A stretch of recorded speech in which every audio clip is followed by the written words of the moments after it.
اعوذ باللہ من الشیطان اللعین الرجیم بسم اللہ الرحمن الرحیم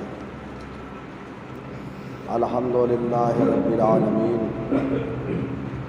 والصلاة والسلام علی حبیبہ وخیرتہ حافظ سرہ ومبلغ رسالاتہ ابی القاسم محمد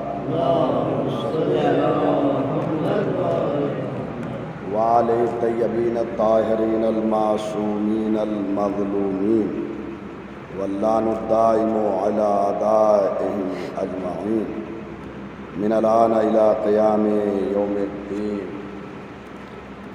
حاضرین محترم،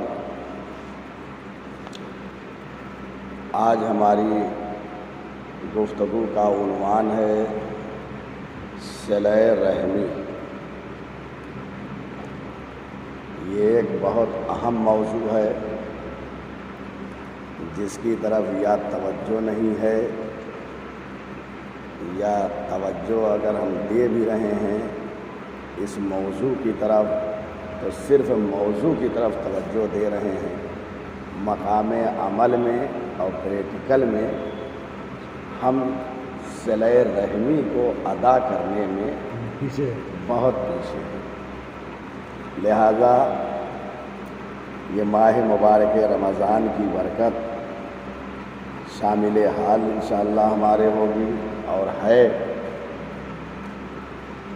تو ان تمام موضوعات پر گفتگو ہو جائے اور ساتھ ہی ساتھ پروردگار کی بارگاہ میں یہ دعا ہے کہ ہمیں ان تمام چیزوں پر عمل کرنے کی توفیق عنایت فرمائے۔ صلہ رحم کہتے ہیں اپنے رشتہ داروں سے جو قریبی رشتہ دار ہیں ان سے رابطہ برقرار رکھنا، تعلقات کو بہتر بنانا اور ان سے ملاقات کرنا، اسے کہتے ہیں صلہ رحم۔ عموماً ہم یہ دیکھتے ہیں کہ رشتہ داروں میں، عزیزوں میں ہم تھوڑی تھوڑی باتوں پہ ناراض ہو جاتے ہیں اور رشتے کو ختم کر دیتے ہیں۔ ظاہر سی بات ہے کہ جب ہم رشتہ داریوں کو ختم کر دیں گے، ایک دوسرے سے ملاقات نہیں رکھیں گے تو ہم معاشرے میں تنہا رہ جائیں گے، سماج میں تنہا رہ جائیں گے۔ اس کا مطلب یہ ہے کہ اسلام یہ چاہتا ہے لوگ آپس میں ایک دوسرے سے جڑے رہیں۔ غور فرما رہے ہیں، صلہ رحم کی اسلام میں بہت تاکید کی ہے۔ پیغمبر اکرم صلی اللہ علیہ وآلہ وسلم نے اس کی سفارش بہت زیادہ کی ہے، حتیٰ کہ نہج البلاغہ میں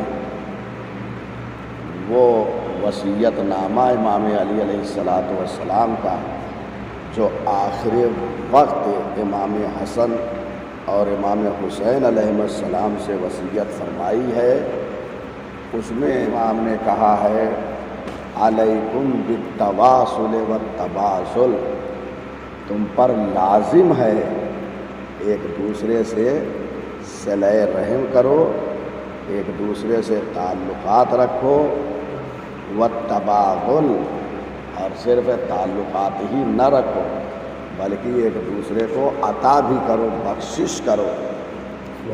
یعنی اگر حالات کسی کے اچھے نہیں ہیں تو صرف ملاقات ہی کافی نہیں ہے۔ ہم کیا سمجھتے ہیں ملاقات کر لیا صلہ رحمی ہو گئی، تنہا یہ نہیں۔ امام نے کیا کہا علیکم بالتواصل والتبادل، بدل و بخشش ہو، عطا بھی ہو۔ اگر مالی حالات خراب ہوں عزیزوں کے، رشتہ داروں کے، تو مالی تعاون بھی کریں۔ اگر اللہ نے ہمیں استطاعت دی ہے، اور فرما رہے ہیں دیکھیے یہ وصیت میں امام نے جو ہے ارشاد فرمایا ہے، جو وصیت نامہ آخر وقت وصیت نامہ جو ہے امام کا نہج البلاغہ میں موجود ہے، اس کا مطلب یہ ہے کہ زندگی بھر انسان جس چیز کو زیادہ اہمیت دیتا ہے آخر وقت بھی اسے بیان کر کے دنیا سے جاتا ہے۔ اور فرما رہے ہیں اچھا اب یہ ہوتا ہے کبھی کبھی کہ بھائی ٹھیک ہے ہم تو رابطہ برقرار رکھے ہوئے رشتہ داروں سے، لیکن ادھر سے کوئی جو ہے آگے نہیں بڑھتا ہے اور وہ جو ہے رشتہ داری برقرار نہیں رکھ رہے ہیں، تو ہم کیا کریں؟ ہم بھی توڑ لیتے ہیں رشتہ داری کو۔ تو کیا اسلام اس چیز کی ہدایت دے رہا ہے؟ ہرگز نہیں۔ اگر مد مقابل سامنے والا انسان آپ سے رابطے کو برقرار نہیں رکھ رہا ہے تو آپ رابطے کو برقرار رکھیے۔ روایت میں وارد ہوا ہے سل من قطعک، آپ صلہ رحم کریں اس سے جس نے آپ سے رابطہ توڑ لیا ہے۔ اگر اس نے توڑ لیا ہے تو ہم جو ہے اس سے رابطہ برقرار رکھیں۔ دیکھ رہے ہیں اسلام کتنی حساسیت کو بتا رہا ہے اس موضوع کی۔ سل من قطعک وعد من حرمک، اگر آپ کو کسی نے کسی چیز سے محروم رکھا ہے، آپ کے رشتہ دار نے خدائی نہ کردہ آپ کی زمین ہے اس کو ہڑپ لیا ہے، اس نے نہیں آپ کا حق دیا ہے، تو اس کا مطلب یہ ہے کہ اگر اس کا بھی کوئی حق ہے تو ہم نہیں دیں گے۔ یہ نہیں ہونا چاہیے، بلکہ اگر اس نے آپ کو محروم رکھا ہے تو آپ اس کے حق کو عطا کریں۔ اور فرما رہے ہیں واعف عمن ظلمک، اگر آپ پر کسی نے ظلم کیا ہے آپ اس کو معاف کر دیں۔ اور فرما رہے ہیں ظلم سامنے والے نے کیا ہے، آپ فراخ دلی سے کشادہ دلی سے اس کو معاف کر دیں۔ تو یہ صلہ رحم اس کی بہت اہمیت ہے۔ آج میں اسی صلہ رحم ہی کو بیان کروں گا، اس کے بعد قطع رحم تعلقات جو توڑ لیتے ہیں انشاءاللہ آئندہ اس پہ گفتگو کروں گا۔ اب اس کے اثرات و فوائد ہیں۔ صلہ رحمی جو ہم کرتے ہیں تو آپ سمجھتے ہیں کہ صرف ثواب ہی ہے، ثواب کے علاوہ اسلام نے جو چیزیں بیان کی ہیں وہ آپ ملاحظہ فرمائیں کہ اس میں کیا کیا اثرات اور فوائد ہیں۔ اور فرما رہے ہیں صلہ رحم کا ایک فائدہ ہے کہ انسان کی عمر زیادہ ہوتی ہے، انسان کی عمر زیادہ ہوتی ہے۔ دیکھیے انسان کی ایک عمر ہوتی ہے جو معلق ہوتی ہے۔ معلق کا کیا مطلب ہے؟ ایک وقت ایسا آتا ہے کہ پروردگار نے ہماری تقدیر میں یہ لکھا ہے کہ یہ 50 سال تک اس دنیا میں زندہ رہے گا، لیکن اگر اس نے صدقہ دے دیا تو اس کی عمر بڑھ سکتی ہے، یا اس نے صلہ رحم رشتہ داروں سے تعلقات کو بہتر بنائے رکھا تو اس کی عمر بڑھ سکتی ہے، اضافہ ہو سکتا ہے عمر میں۔ تو اسے کہتے ہیں معلق، یعنی ایک عمر ہے 80 سال کی ہماری اور ایک 50 سال، لیکن 50 سال والی معلق ہے، مشروط ہے۔ اگر ہم نے صلہ رحم کیا تو یہ 80 سال تک جا سکتی ہے، اور اگر صلہ رحم نہیں کیا تو یہ 30 سال عمر جو ہے کم ہو جائے گی۔ غور فرما رہے ہیں؟ میں نے بعض روایتوں میں دیکھا کہ بعض لوگوں کی 3 سال عمر باقی تھی، لیکن پروردگار نے صلہ رحمی کی بنیاد پر 3 سال کی عمر جو ہے 30 سال میں بدل دیا۔ اور فرما رہے ہیں اب لوگ کہتے ہیں کہ ہم جلدی چلے جا رہے ہیں، یہ ہو جا رہا ہے۔ کبھی ہم یہ سب چیزوں پہ غور کریں کہ آخر عمریں کم کیوں ہوتی ہے؟ تو یہ صلہ رحم اگر آپ نہیں کریں گے تو اس سے عمریں کم ہوں گی۔ روایت میں ہے من سرہ ان یمد اللہ فی عمرہ وان یبسط فی رزقہ فلیصل رحمہ۔ یہ سب میں مستند کر رہا ہوں دلیلوں کے ساتھ اور حوالے کے ساتھ بات کر رہا ہوں کہ جو یہ چاہتا ہے کہ اس کی عمر میں اضافہ ہو، اور صرف عمر میں نہیں، ایک چیز اور اس روایت میں ہے، اس کی رزق میں بھی برکت ہوتی ہے اور رزق میں بھی اضافہ ہوتا ہے۔ اسے چاہیے کہ وہ صلہ رحم کرے۔ جب صلہ رحم انسان کرتا ہے تو عمر میں برکت ہوتی ہے اور رزق و روزی میں برکت ہوتی ہے۔ ایک فائدہ اور ایک اثر ہے۔ دو، اس کا اخلاق بہتر ہوتا ہے، حسن خلق کا مالک وہ ہوتا ہے، اس کا اخلاق اچھا ہو جاتا ہے جب وہ صلہ رحم کرتا ہے۔ کیوں؟ اس لیے صلہ رحم کرنا یہ خود حسن خلق کی دلیل ہے، اس کے اچھے اخلاق ہونے کی دلیل ہے۔ چھٹے امام صادق علیہ الصلوۃ والسلام فرماتے ہیں صلۃ الارحام تحسن الخلق، صلہ رحمی انسان کے اخلاق کو بہتر بناتے ہیں، اور فرما رہے ہیں اعمال پاک ہوتے ہیں، اعمال اچھے ہوتے ہیں، اس کے ذریعے سے بلائیں دور ہوتی ہے۔ لیجئے اب تو آج ہی کا زندہ موضوع ہے، بلائیں دور ہوتی ہیں۔ ہم پورے تحفۃ العوام لے کے بیٹھ جاتے ہیں کہ بلا آ گئی ہے، مفاتیح الجنان لے کے بیٹھ جاتے ہیں، ارے بلا آ گئی، یہ دعا وہ دعا، ساری چیزیں ہو رہی، لیکن بلا ٹل ہی نہیں رہی ہے۔ ہوتا ہے نا بھائی، کیا دعا کم پڑھی جا رہی ہے؟ سال بھر کا زمانہ گزر گیا۔ اس کا مطلب یہ ہے کہ ابھی ہم نے صرف دعائیں پڑھی ہے، پریکٹیکل میں جو ہمیں کرنا تھا وہ ہم نے انجام نہیں دیا، یقیناً نہیں انجام دیا۔ وَإِلَّا یہ دوسری لہر کیوں آتی ہے؟ ابھی یہ کتنی لہریں آئیں گی؟ لہذا ہمیں چاہیے کہ ہم جو حقوق ہیں ان تمام چیزوں کو ادا کریں، اس کے بعد دعا کریں۔ میں نے کل یا پرسوں یہ عرض کیا تھا کہ انسان گھر میں بیٹھ کے کہے اللہم ارزقنی، تو اللہ رزق دینے والا نہیں ہے۔ آپ جائیے پہلے تلاش معاش میں، تلاش رزق میں، اس کے بعد دعا کریں۔ پہلے یہاں پر آپ صلہ رحم کریں، غریبوں، مسکینوں، یتیموں کو صدقہ دیں، ان کے ساتھ احسان کریں۔ ہماری استطاعت میں جو ہے مال و دولت سے اللہ نے ہمیں نوازا ہے تو ان کا خیال رکھیں۔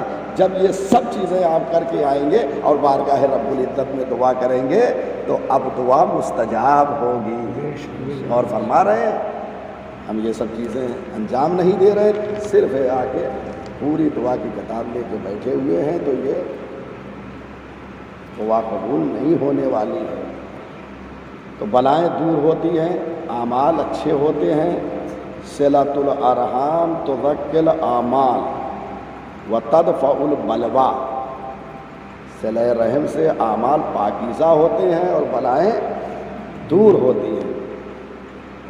اور لیجئے یہ سب فوائد اور اثرات ہیں صلہ رحمی کے۔ ایک صلہ رحم کرنے سے کتنے فوائد اسلام نے بیان کیے، میں نے چند چیزیں یہاں لکھی ہیں۔ اگر صرف اسی موضوع پہ گفتگو کی جائے تو ماہ مبارک رمضان میں صرف صلہ رحمی پہ گفتگو ہو، لیکن میں یہ چاہتا ہوں ان ایام میں متعدد موضوعات پہنچ جائیں۔ حساب میں آسانی ہوتی ہے، یعنی جب ہم اس دنیا سے رخصت ہو کر جائیں گے تو ہمارا حساب و کتاب جو محشر میں ہوگا، صلہ رحم کر کے جائیں گے تو اللہ بھی ہم پر رحم کرے گا اور ہمارا حساب آسانی سے ہو جائے گا۔ اور انسان ناگہانی موت سے محفوظ رہتا ہے صلہ رحم کے ذریعے۔ ناگہانی یعنی جو اچانک موت ہو جاتی ہے ایکسیڈنٹ کے ذریعے سے، کسی اور چیز کے ذریعے سے، پانی میں ڈوب کر یا بجلی گرنے سے، کرنٹ لگنے سے، یہ جو ناگہانی موتیں اچانک ہوتی ہے، انسان اس سے بھی محفوظ رہتا ہے اگر صلہ رحم کرتا ہے۔ اور فرما رہے ہیں صلۃ الرحم تحول الحساب یوم القیامہ وتقی مسار السوء، جو صلہ رحم کرتا ہے تو قیامت کے دن جو ہے اس کے حساب میں آسانیاں ہوں گی، یعنی بہت زیادہ اس سے سوالات نہیں ہوں گے، پروردگار بھی اس پر رحم کرے گا۔ اور فرمایا آپ نے دوسرے ناگہانی موت سے وہ محفوظ رہے گا دنیا میں۔ اور فرما رہے ہیں یہ سب اثرات و برکات و فوائد ہیں صلہ رحم کے. آخری اثر اور فائدے کو بیان کر رہا ہوں، تمام کر رہا ہوں گفتگو کو. اس کے ذریعے سے جو ہے شہر آباد ہوتے ہیں. شہر اس کے ذریعے سے اگر ایک دوسرے سے رابطہ ختم کر لیں تو آباد کے مقابل میں کیا ہے؟ برباد ہے. اگر صلہ رحم نہیں ہے تو شہر آباد نہیں ہوتے ہیں، شہر بربادی کی طرف جاتے ہیں. غور فرما رہے ہیں. صلۃ الرحم و حسن الجوار یا مران الطیار. صلہ رحم رشتہ داروں سے حسن سلوک اور بہترین ہمسایگی، یعنی اگر کسی کے آپ ہمسایہ ہیں تو اس کے بہترین ہمسایہ بن کے رہیں. ہمسایہ ناراض نہ ہو، ان کا بھی بہت حق ہوتا ہے. دیکھیے جہاں صلہ رحم کہا ہے وہیں پہ حسن الجوار کہا ہے. حسن الجوار یعنی آپ کسی کے ہمسائے میں ہیں تو اس سے اپنے ہمسائے سے اچھے تعلقات رکھیں، حسن جوار رکھیں، اس کے حقوق کو ادا کریں جو ہمسائے کے. اس کے نتیجے میں بستیاں جو ہے آباد ہوں گی. اور اگر خدا نہ کردہ ہم نے عمل نہیں کیا تو شہر جو ہے اس سے برباد ہوتے ہیں. آج دیکھ لیں آج کتنے شہر برباد ہیں یہ صلہ رحمی نہ کرنے کے نتیجے.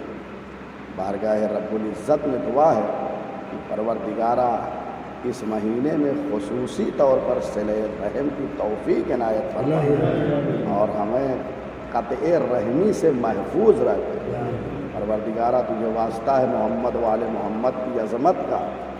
یا اللہ ہم تیرے گنہگار بندے ہیں، تیری حکومت سے ہم فرار بھی نہیں کر سکتے، تیری ولایت سے ہم باہر نہیں جا سکتے. ہم تیرے سامنے اپنے گناہوں کا اقرار کر رہے ہیں. تو رب جلیل ہے. تو نے خود دعائے جوشن کبیر میں کہا ہے یا من سبقت رحمتہ غضبہ. اے اللہ کہ جس کی جو ہے رحمت اس کے غضب پہ غالب ہے. ہم جانتے ہیں تیری رحمت تیرے بندوں کے لیے ہے، ہم گنہگار ضرور ہیں لیکن تو لطف کر رہا ہے، تو رحم کر رہا ہے. ہر جگہ تو ہمیں بچاتا ہے. اگر تیری حکومت سے ہم باہر چلے جائیں تو کہاں ایسی جگہ ہے. اے رب کریم ہم بہت سے مشکلات میں گرفتار ہیں. یہ وبا اس وقت ہمیں تہدید کیے ہوئے ہے. تیری بشریت جو ہے وہ پریشان حال ہے. ٹھیک ہے ہم میں بہت سے گنہگار ہیں، ممکن ہے یہ تیری رحمت کو روک رکھے. یا اللہ ہم پوری بشریت کی طرف سے تیری بارگاہ میں توبہ کر رہے ہیں تو یہ وبا کو جو ہے جلد از جلد ہم سے دور فرما دے. یا اللہ یہ گلشن جو دنیا کا اجڑ چکا ہے اس کو دوبارہ آباد فرما دے. یا اللہ تجھے واسطہ ہے محمد والے محمد کی عظمت کا. اگر ہمارے رشتہ داروں عزیزوں یا اس سے بڑھ کے جن کے درمیان ہمارے تعلقات بحال نہیں ہیں، اس مہینے کی عظمت کا واسطہ ہمیں یہ توفیق دے کہ ہم ان تعلقات کو بحال رکھیں. یا اللہ تجھے واسطہ ہے محمد والے محمد کی عظمت کا. ہم میں جو نوجوان ہیں اور میں دیکھ رہا ہوں کہ میں سمجھتا ہوں کہ ہر علاقے میں آبادی میں جوان کی تعداد زیادہ ہوتی ہے. ہمارے جوانوں کو نیک اور صالح بنا، انہیں عبادات الہیہ کی توفیق عنایت فرما. وہ مسجدوں میں آئیں، نماز پڑھیں، دعا کریں. اللہ کی بارگاہ میں یہ وہ وقت ہوتا ہے کہ پروردگار جوانی کی توبہ کو قبول کرتا ہے. لہٰذا ہمیں اس عمر میں توبے کی توفیق عنایت فرما. یا اللہ تجھے واسطہ ہے محمد والے محمد کی عظمت کا. جو بے روزگار ہیں یہ حالات میں بہت سارے لوگ روزگار ہو گئے ہیں. ہر طرف سے فون آ رہے ہیں، لوگ اپنی جو ہے درخواست پیش کر رہے ہیں. اس لیے کہ بہت سے افراد ایسے ہوتے ہیں اپنی مشکلات کو ہر ایک سے نہیں بیان کرتے، خوددار ہوتے ہیں، جس کو امین سمجھتے ہیں ان سے بیان کرتے ہیں. اس وقت بہت سارے مومنین اور مومنین کے علاوہ جب پروردگار پوری انسانیت پہ رحم کر رہا ہے تو اس میں مذہب و مسلک کو بھی نہیں دیکھنا چاہیے. جب وہ دے رہا ہے تو ہم بھی اس کے بندوں کا خیال رکھیں. ہمارے امکان میں جو چیزیں ہیں ان حالات میں جو ہے ہم پیش کریں اور بارگاہ رب العزت میں جو ہے تقرب حاصل کریں. یہ کام ہمیں کرنا چاہیے. پروردگارہ ہمیں یہ توفیق دے کہ ہم زیادہ سے زیادہ اس مہینے میں خیرات اور صدقہ پیش کر سکیں. یا اللہ تجھے واسطہ ہے محمد و آل محمد کی عظمت کا، یوسف زہرا منتقم خون حسینی حضرت بقیت اللہ العظم کے ظہور میں تعجیل فرما، ہمارے اعمال اس قابل بنا کہ ہم امام کے ناصروں میں شمار ہو سکیں۔ اللہم صلی علی محمد و آل محمد۔